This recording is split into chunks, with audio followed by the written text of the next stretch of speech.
जय हिंद दोस्तों, आपका स्वागत है मेरे चैनल पर। देखिए, आज हम पढ़ने वाले हैं बिहार पुलिस जो चालक सिपाही का जो फॉर्म डाले हैं जितने स्टूडेंट, उनके लिए जो मैं 40 नंबर का जो पढ़ा रहा था, ये सीरीज जो है रामबाण का ही सीरीज है। ठीक है, रामबाण के सीरीज में क्लास नंबर 13 होगा। ठीक, तो इसमें नॉन टेक्निकल को मैं पढ़ा दिया हूँ। नॉन टेक्निकल के 347 क्वेश्चन में पढ़ाया हूँ। आपका टेक्निकल से 128 क्वेश्चन है। ये सब के सब प्रीवियस ईयर क्वेश्चन है, किसी न किसी एग्जाम में पूछा हुआ क्वेश्चन है। और यह बिहार में पहली बार एग्जाम में मैंने पूछेगा लागू किया है ड्राइवर का सिलेबस को एग्जाम में पूछने के लिए। तो ये कहीं ना कहीं से लेगा ही प्रीवियस ईयर। ये उठाएगा आपका दिल्ली ड्राइवर से है, और भी इसरो का भी चालक आया था तो उसमें भी पूछा था, तो उसी से सब क्वेश्चन उठाएगा। तो आप लोग को मैं प्रीवियस ईयर कम से कम एग्ज़ाम में आने से पहले 2 से 3 बार देख लीजिएगा। ये मैं पार्ट बाई पार्ट करा रहा हूँ। जब पूर्णतः सब खत्म हो जाएगा तो सबको कंपाइल करके एक वीडियो फिर से मैं बना करके आपको डाल दूंगा, और उसी को आप लोग बार बार देखते रहिएगा। उसके अलावा मैं जो नोट्स बनाया हूँ मेरे द्वारा, जो बहुत सारे स्टूडेंट लिए हैं, उसको उसमें जो मैं दिया हूँ मॉक टेस्ट, उसको पढ़ाऊँगा। और उसके अलावा मैं ऑनलाइन भी मॉक टेस्ट करा चुका हूँ। 10 गो मॉक टेस्ट हो चुका है। 10 मॉक टेस्ट हो चुका है। अगर आप नहीं दिए हैं तो लिंक डिस्क्रिप्शन में है, वहाँ से जा कर के टेस्ट दीजिए और अपना आकलन लगाइए कि आप कितना पानी में हैं। तो चलिए हम शुरू करते हैं। हम इसमें देखिए आंसर पहले से टिक आउट है, तो इसमें हम ज़्यादा कुछ नहीं करेंगे। जो एक्स्ट्रा समझाने लायक होगा उसको समझाएंगे, बाकी हम आगे बढ़ते जाएंगे।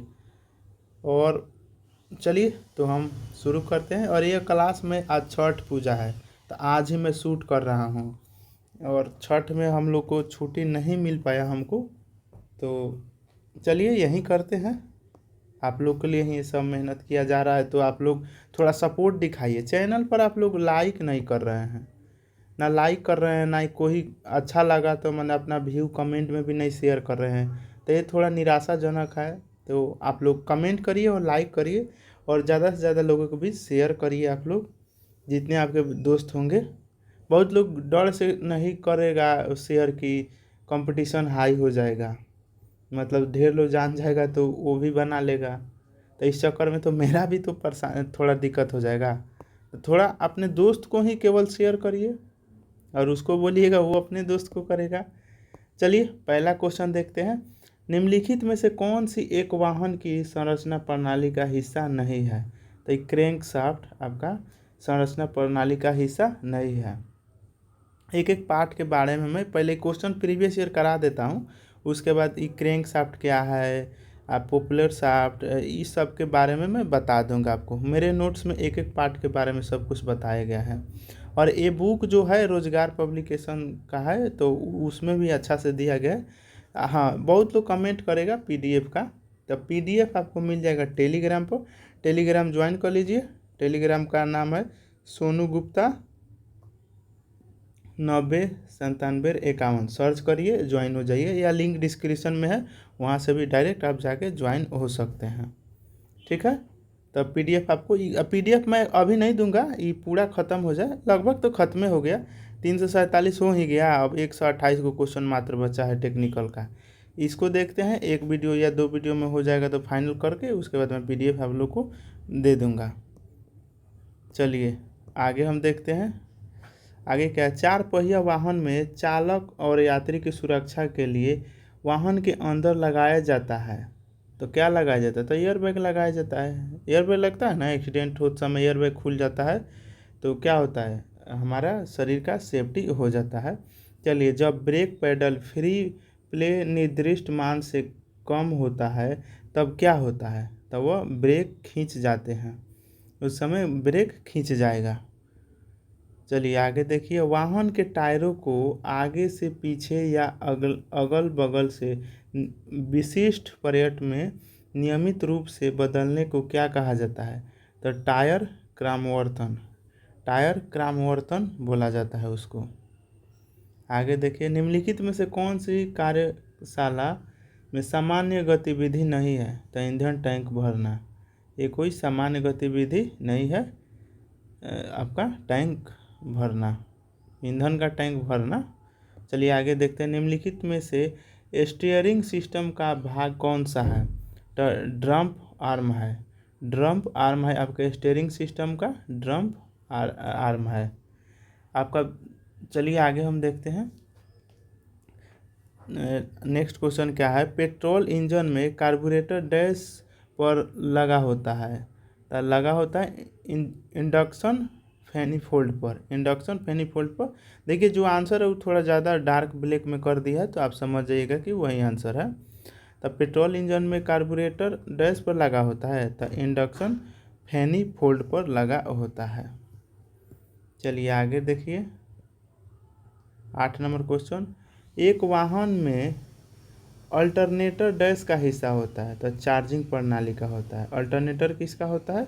तो चार्जिंग पॉइंट का। अल्टरनेटर आप समझ रहे हैं ना, गाड़ी के चार्ज जो बैटरी करता है वही काम करता है। बैटरी चार्ज कैसे होता है गाड़ी में? तो अल्टरनेटर से ही चार्ज होता है। चलिए आगे हम देखते हैं, कार्बोरेटर किस इंजन में लगा होता है? तो पेट्रोल इंजन में। देखिए कार्बोरेटर जो है पेट्रोल इंजन में ही लगा होता है।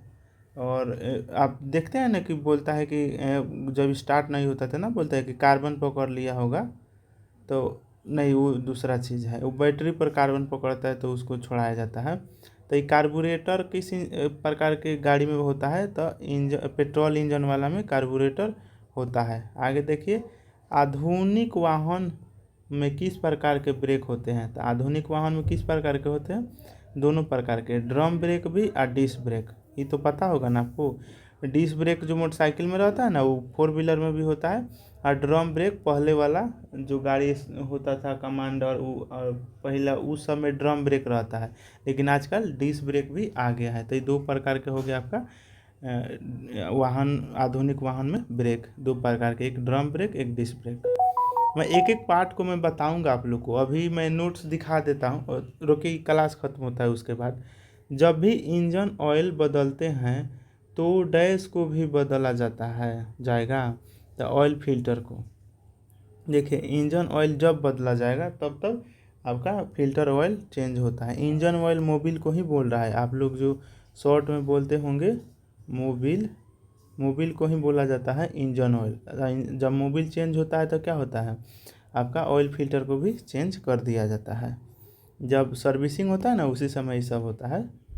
चलिए आगे देखिए, जब कार के सामने से देखा जाता है तो आगे के पहियों का ऊर्ध्वाधर से दूर झुकाव क्या कहलाता है?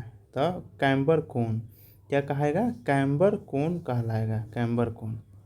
आगे देखिए, सस्पेंशन का मूल कार्य है? तो सस्पेंशन का मूल कार्य क्या है? सड़क की सतह से कंपन और प्रभाव बलों को अवशोषित करना, प्रभाव बलों को अवशोषित करना इसका काम है। चलिए आगे देखिए, जब इंजन नहीं चल रहा हो तो इंजन ऑयल को डैश में स्टोर किया जाता है? तो तेल पेन, तेल पेन में, ये तेल पेन में स्टोर करके रखा जाता है। जब इंजन नहीं चल रहा हो तो इंजन ऑयल डैश में स्टोर किया जाता है, तो तेल पेन में स्टोर करके रहता है। जब गाड़ी नहीं चलेगा तो इंजन, आपका इंजन ऑयल मोबिल को ही कह रहा है, वो कहाँ स्टोर होकर रहता है? तो तेल पेन में रहता है। आगे देखिए, टेम्पेट ध्वनि एक शब्द है जिसका उपयोग वाहन के किस घटक से आगे वाली ध्वनि के लिए किया जाता है? तो इंजन का। किसका? इंजन का। टेम्पेट ध्वनि एक शब्द है जिसका उपयोग वाहन के किस घटक से आने वाली ध्वनि के लिए किया जाता है? तो इंजन से जो ध्वनि आता है, माने घड़घड़ाहट या जिस प्रकार की भी आवाज़ आता है ध्वनि से इंजन से, उसको टेम्पेट ध्वनि बोला जाता है।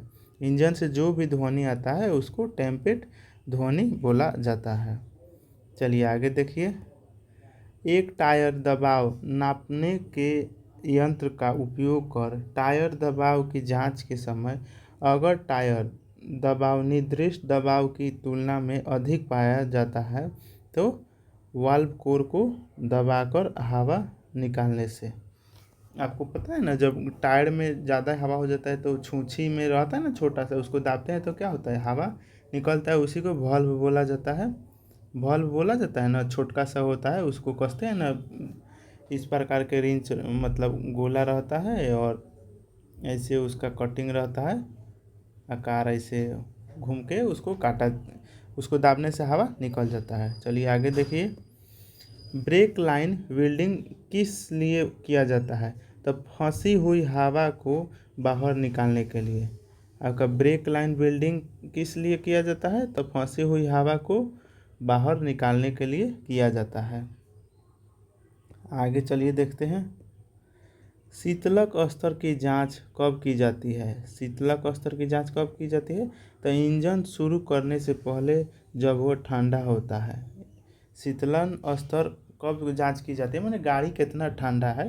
तो स्टार्ट करने से पहले इंजन जैसे चाबी लगाइएगा तो उसमें दिख जाएगा ना गाड़ी ठंडा है कि क्या है, तो वही चीज़ को ये कह रहा है। चलिए आगे, ब्रेक फैंड क्या है? तो ब्रेक फैंड ब्रेकिंग प्रभावशाली में कमी। ब्रेकिंग प्रभावशाली में कमी आपका ब्रेक फैंड है। तो ब्रेक फैंड क्या है? तो ब्रेकिंग प्रभावशाली में कमी है। चलिए आगे हम देखते हैं,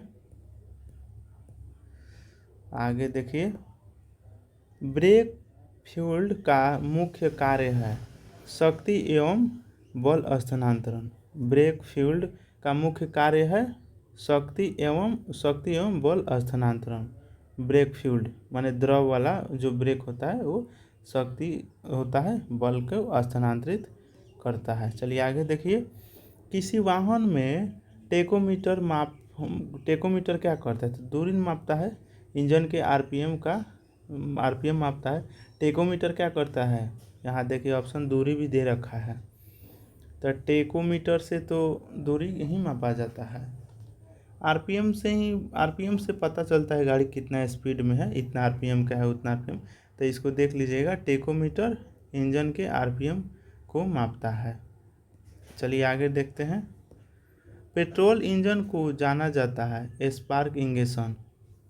एसआई इंजन माने पेट्रोल इंजन में क्या होता है? स्पार्क इंजेक्शन होता है, ठीक है। स्पार्क होता है ना पेट्रोल इंजन में, क्या उसमें ज़्यादातर माने स्पार्क से ही आपका, जैसे मोटरसाइकिल चलाते हैं तो ना कहते हैं कि स्पार्क पकड़ ले होगा, इसे स्टार्ट नहीं कहो कहते, क्योंकि मोटरसाइकिल में पेट्रोल यूज होता है। तो जिप्सी हुआ उसमें भी पेट्रोल का यूज होता है। तो ये स्पार्क इंजेक्शन इंजन होता है पेट्रोल इंजन। चलिए आगे देखते हैं, आजकल इंजन के केस में बेहतर इंजन प्रदर्शन के लिए common rail direct injection system का उपयोग किया जाता है डीजल में। क्या डीजल गाड़ी में उपयोग किया जाता है? शॉर्ट में बोल देगा CRDI का प्रयोग डीजल इंजन में किया जाता है।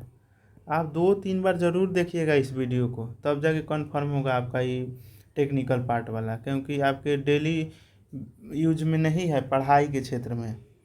तो इसको कन्फर्म करने के लिए ऐसे मैं एक एक पार्ट को मैं बनाऊंगा, टाइम जैसे मिलेगा हमको।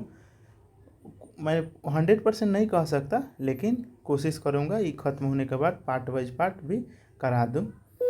चलिए आगे देखते हैं, डीजल इंजन जो होता है, डीजल इंजन में ईंधन को डैश द्वारा कौनित किया जाता है? तो ईंधन इंजेक्टर द्वारा किया जाता है डीजल इंजन में। जैसे कि आपका स्पार्क इंजेक्शन वाला जो पेट्रोल वाला क्या था, स्पार्क इंजेक्शन से, और डीजल वाला आपका ईंधन इंजेक्टर द्वारा किया जाता है डीजल वाला को। चलिए आगे देखते हैं, पेट्रोल इंजन में इंजन के दहन कक्ष में ईंधन और वायु मिश्रण की आपूर्ति की जाती है। इस मिश्रण का परमाणुकरण किया जाता है और फिर डैश द्वारा वाष्पीकृत किया जाता है। तो कार्बोरेटर द्वारा किया जाता है। किसके द्वारा? कार्बोरेटर के द्वारा वाष्पीकृत किया जाता है, कार्बोरेटर द्वारा। चलिए आगे देखिए, डैश की कमी से इंजन शोर कर सकता है और बढ़ते घर्षण के कारण इंजन की ट्यून भी बदल सकती है। तो स्नेहक है। स्नेहक मतलब हो गया कि ग्रीस, माने जो भी लिक्विड हो जो घर्षण को कम करता हो, जैसे कि वायरिंग है, अब वायरिंग में ग्रीस नहीं लगाइएगा, सूखा रहेगा तो क्या घड़ घड़ घड़ करेगा कि ना, वो फूट जाएगा जल्दी है। लेकिन वहीं ग्रीस लगा दीजिएगा तो वो आराम से स्मूथ होके चलेगा और शोर भी नहीं करेगा। तो वही पूछ रहा है इस, तो यहाँ क्या हो जाएगा, स्नेह की कमी से इंजन शोर कर सकता है, मानी ज़्यादा आवाज़ कर सकता है। जैसे देखते हैं गाड़ी उड़ी भी धोते हैं और ग्रीसिंग नहीं किया जाता है तो चोई चोई करता है ना, तो वो स्नेह के कमी के कारण है। तो वो ग्रीस को ही कह रहा है। मोबिल भी स्नेहक में आपका ग्रीस हो गया, मोबिल हो गया, तेल भी हो सकता है, वही स्नेहक का काम कर, मैं जो घर्षण को कम करता है वह स्नेहक पदार्थ है। चलिए आगे देखिए। संपीड़न प्रज्वलन इंजन में ताज़ी हवा को बहुत उच्च दाब और ताप तक संपीड़ित किया जा सकता है, तब वायु का तापमान डैश तक पहुंच जाता है, तब 538 सेल्सियस पहुंच जाता है। कितना, 538 सेल्सियस तक पहुंच जाता है आपका। चलिए आगे देखते हैं। निम्नलिखित में से कौन सीआई इंजन के ईंधन के लिए ईंधन सप्लाई घटक नहीं है? तो एयर क्लीनर कौन नहीं है? तो एयर क्लीनर इसका घटक नहीं है, सीआई इंजन का घटक नहीं है एयर क्लीनर। बाकी सब है आपका ये जो है ईंधन लाइट हुआ, ईंधन इंजेक्टर हुआ, ईंधन टैंक हुआ, ये सब है। चलिए आगे हम देखते हैं। निम्नलिखित में से कौन एक सीआई इंजन के स्नेहक का कार्य नहीं है? स्नेहक माने जो वही घर्षण कम करता है, तो कौन इसमें काम नहीं है स्नेहक का? तो कार में परफ्यूम की तरह महक देने की, परफ्यूम की तरह तो नहीं है ना महकेगा स्नेहक। इसके लिए तो आपका सेंट होंट या गाड़ी का होता है वो मारने वाला, वो महक आपको देगा परफ्यूम की तरह। तो ऑप्शन डी हो जाएगा। बाकी सब आपका ये देखिए स्नेहक का काम करता है, इसमें ऑप्शन में बुझा जाएगा। अपरहर्ता प्रभाव प्रदान करने के लिए, जैसे कंसिनोइंग, गतिमान भागों के टूट फूट को कम करने के लिए, गतिमान भाग के बीच घर्षण को कम करता है। टूट फूट भी कमी हो जाएगा स्नेहक से, घर्षण भी कम हो जाता है और ये भी हो जाएगा। तो ये तीनों चीज़ स्नेहक काम करता है। आगे देखिए। डैश इष्टतम प्रदर्शन प्राप्त करने और इंजन के शक्ति निर्गत मितव्ययता को बढ़ाने के लिए एक आंतरिक दहन इंजन का समायोजन है, तो वो है इंजन ट्यूनिंग। कौन? इंजन ट्यूनिंग है। तो यहाँ इंजन ट्यूनिंग हो जाएगा। चलिए आगे हम देखते हैं। डैश का कंप्रेशन स्ट्रोक संपीड़न चरण के अंत में इंजन दहन कक्ष में चिंगारी डैश उत्पन्न करता है। तो चिंगारी क्या उत्पन्न करता है? तो प्रज्वलन सिस्टम आपका काम करता है, स्पार्किंग में प्रज्वलित करता है, स्पार्क करता है, तब ना आपका दहन स्टार्ट गाड़ी हो जाता है। चलिए आगे हम देखते हैं। एक कार के आईसी इंजन में उत्प्रेरक परिवर्तक डैश का उद्देश्य क्या है? तो वायु प्रदूषण को कम करना। आपका आईसी इंजन उत्प्रेरक में इसका क्या उद्देश्य है? तो वायु प्रदूषण को कम करना ही मेन उसका उद्देश्य है। एक वाहन में थर्मोस्टेट वाल्व डैश का एक घटक है, तो शीतलन प्रणाली का। थर्मोस्टेट वाल्व जो है गाड़ी को ठंडा रखने में काम करता है, थर्मोस्टेट वाल्व। चलिए आगे। डैश का उपयोग आरपीएम के पठन के लिए किया जाता है। देखिए ऊपर पढ़े थे, तो किसका प्रयोग आरपीएम के बारे में जानने के लिए किया जाता है? तो वो टेकोमीटर का आया था ना ऊपर क्वेश्चन, इसको पलट दिया। टेकोमीटर का प्रयोग आरपीएम जानने के लिए किया जाता है। आगे देखिए। एक आईसी इंजन में चूषण चरण डैश के दौरान डैश के माध्यम से नया अन्वेषण इंजन सिलेंडर में प्रवेश करता है, तो इनलेट वाल्व में, इसमें इनलेट वाल्व में प्रयोग किया जाता है, इनलेट वाल्व। चलिए आगे हम देखते हैं। दहन कक्ष डैश में ईंधन के तत्काल दहन से सिलेंडर में अचानक दाब बढ़ता है और सॉफ्ट सिस्टम गजपिन और डैश के माध्यम से बियरिंग तक जाता है। बाद में इस शॉक को मुख्य बेयरिंग में मौजूद तेल की लेयर द्वारा अवशोषित कर लिया जाता है, तो संयोजी रॉड द्वारा। किसके? संयोजी रॉड द्वारा। आगे देखते हैं। तक तकनीशियन डैश को लबालब भर के वाहन के शीतलन तंत्र की जांच करता है। तो वो शीतलन अब वल्व जो है आपका वल्व रहता है उस गाड़ी को ठंडा करने में ही काम आता है। तो वही चीज़ ठंडा का मतलब हुआ शीतलन। पावर स्ट्रोक के बाद डैश दहन कक्ष से जली हुई गैस को निकाला जाता है। तो एग्जॉस्ट बल्ब द्वारा दहन के जली हुई को निकाला जाता है। आपका धुआं हुआ और ये सभी जली हुई पार्ट जो होता है गैस जो बनाए रहता है वो सब आपका एग्जॉस्ट बल्ब से निकलता है। एग्जॉस्ट फैन का मतलब आपको पता ही है, बाहर ही निकालना, अंदर की चीज़ को बाहर निकालता है। एग्जॉस्ट के माने पता है ना आपको, पंखा उंखा जो यूज होता है बंद कमरा में से निकालने के लिए, किचन उचन में भी लगता है। चलिए आगे देखिए। स्पार्क इंगेशन मतलब कहे के मतलब वही है, लेकिन पंखवा वाला नहीं समझ लीजिएगा। आगे देखिए। स्पार्क इंजेक्शन इंजन को कुछ कारकों के अनुसार कंप्रेशन इग्निशन इंजन से विभेदित किया जा सकता है। निम्नलिखित में से कौन सा कारण नहीं है, कौन कारण नहीं है? तो इस्तेमाल किए गए टायर के प्रकार। अब स्पार्क इंजेक्शन का उसका टायर से कोनो संबंध ही नहीं है, समझे? तो ऑप्शन नंबर सी हो जाएगा। बाकी सब देख लीजिए। बाकी सब जिस तरह से ईंधन को प्रज्वलित किया जाता है वह स्पार्क प्लग का काम है। जिस तरह से ईंधन दहन कक्षा में प्रवेश करता है यह भी करता है। प्रयुक्त ईंधन का प्रकार, इन सब स्पार्क इंजेक्शन से नहीं होता है। और स्पार्क इंजेक्शन किस में होता है? तो पेट्रोल इंजन गाड़ी में। आगे देखिए। डैश अधिकांश आईसी इंजनों में कार्यरत है, चाहे वे ऑटोमोबाइल में उपयोग किए जाते हों या कहीं और। तो वो हो जाएगा तरल कूलिंग। कौन हो जाएगा? तरल कूलिंग। चलिए आगे देखते हैं। डीजल इंजनों में ईंधन को डैश द्वारा कनित किया जाता है। तो डीजल ईंधनों में ईंधन को किसके द्वारा कनित किया जाता है? तो किया जाता है ईंधन इंजेक्टर द्वारा। ईंधन इंजेक्टर द्वारा किया जाता है। चलिए आगे देखिए। जैसे ही इंजन के सिलेंडर में शीतलक का तापमान डैश डिग्री सेंटीग्रेड तक बढ़ जाता है, थर्मोस्टेट वाल्व खुल जाता है और ऊष्मा विकिरण करने के लिए रेडिएटर को जल पहुंचाता है। तो देखिए 71 से 82 जैसे टेम्परेचर बढ़ेगा आपका रेडिएटर से पानी लेगा। हवा तो इसे चलते रहता है पंखी ठंडा करने के लिए, और लेकिन ज़्यादा इससे ज़्यादा हो गया तो रेडिएटर से पानी लेगा। रेडिएटर में कूलिंग डाला रहता है, कूलिंग होता है, कूलेंट उसको बोला जाता है।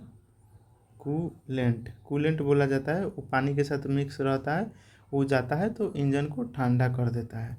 देखिए बहुत अच्छा क्वेश्चन पूछा है और इसी तरीके का क्वेश्चन पूछेगा। मैं 100% कह रहा हूँ, इसी तरीके का एग्जाम में क्वेश्चन पूछेगा। तो आप लोग एक बार याद जरूर कर लीजिएगा। चलिए। पेट्रोल इंजन में कार्बोरेटर डैश पर लगा होता है।